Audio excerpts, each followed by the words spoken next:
Welcome to HomeBuddy TV Vlog.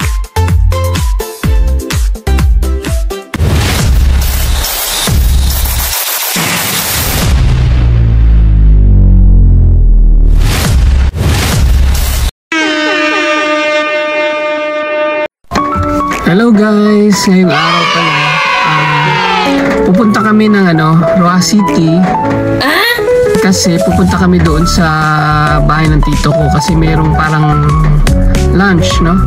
Parang despedida lunch na rin siguro kasi ngayong araw din uwi na or babalik na ng Maynila yung mga kamag-anak namin, no? Yung tita ko, yung nag-birthday nung nakaraan. Babalik na sila ng Maynila guys. So tapos na yung bakasyon nila. Kailangan rin lang bumalik kasi yung mga cousin ko rin na may mga trabaho yung may mga sa opisina. So kailangan bumalik kasi mahaba na yung ang araw na absent sila. So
nahatid na namin yung tita ko, yung mga kamag-anak namin.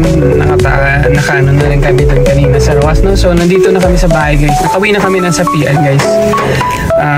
Maulan, guys, ano? Medyo nabutan tayo ng ulan sa mga panahon.